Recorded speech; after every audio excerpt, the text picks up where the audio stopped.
si tady slepu na zítra nový řídítka. Včera jsem je zlomil, měl jsem trošku letecký den, jako klasický předposlední etapa, takže jsem se proletěl z Duny dolů, zlomil jsem řídítka, musel jsem zpátky na start, tam mi dali druhý řídítka, ale bohužel bylo to za 6 hodin penalizace.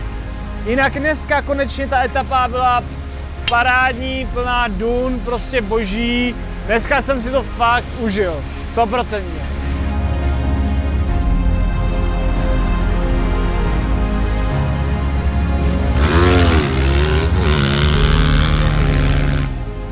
Maratonské etapy jsou za náma, jestli se nepletu 10. a 11. to znamená předposlední ještě dneska.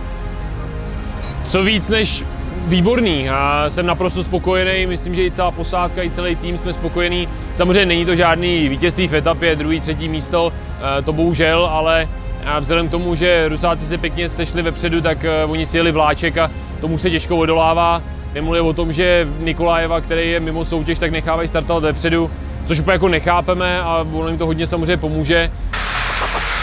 Balej tady nahoře, zatrupím Dave a houpne dolů, pořád ten kap, 2,5 kilometru.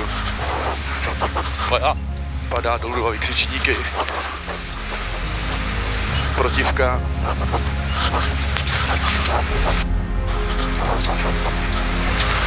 A zajímavá, docela zrádná, ty vole. Pro nás je důležitý to, jak to je, to znamená momentálně jsme na 5. místě celkově, posunuli jsme se, to znamená ten cíl tady máme. Karel fungoval výborně, gumy, těm není vůbec nic, byly to 2 etapy, opravdu dakarské etapy, které jsme si užili, ta první bohužel byla zkrácená, ale to se nedá nic dělat.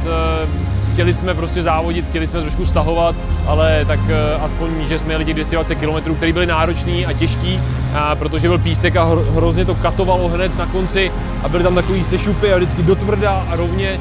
A to bylo hodně nepříjemný na přední pera a na vůbec na přední kola, tady jsme jeli trošku opatrnějc. No a dneska prostě jsme na začátku na to šlápli, předjeli jsme pár kamionů a pak už jsme letěli tu svojí, byly opravdu velký duny, 370 km, jenom dun, pak vždycky je roviny písčitý, najednou duna, přejeli jste a znova a znova a znova. Na začátku v těch největších dunách jsem se snažil držet a podařilo se nám to, že jsme se drželi krásně se špičkou, ale pak přišly takové roviny s drcákama a tam ten automat prostě trošku sbírá rychlejc a tam nám trošku ucukli, ale jak říkám, oni jeli ve vláčku a prostě tomu se blbě odolává, ale já si nemyslím, že tady jsem teďka od toho, abych závodil o ty prvenství v etapách, ale o celkový umístění a to je pro nás top 5. Tam teďka jsme a ještě máme před sebou poslední etapu a to bude nejdůležitější.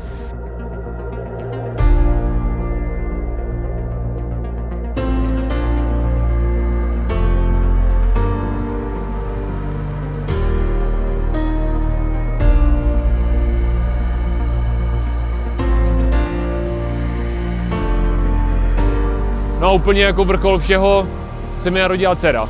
Takže jsem fotr od rodiny a narodila se vašeho času 15 minut po půlnoci, 16.1. Celý 4 kg, jmenuje se Mia, tak jsem za to tak jako šťastný. Byl jsem trošku na měko, když jsem celou maratonský večer jsem vlastně nemohl spát, nebo mohl jsem spát, ale nechtěl jsem spát a byl jsem na telefonu a chodili mi SMSky 1 za 30 minut, protože jsme neměli signál. A důležité je, že obě jsou v pořádku, obě jsou zdraví, za to jsem hrozně rád a hrozně se těším domů, tak teďka už jenom rychle poslední etapu na letadlo a letím za nima. Tak díky moc, že nám fandíte, tady si připiju na Miu, když nemám alkohol, tak aspoň tím Big Shockem a vidíme se brzy v České republice.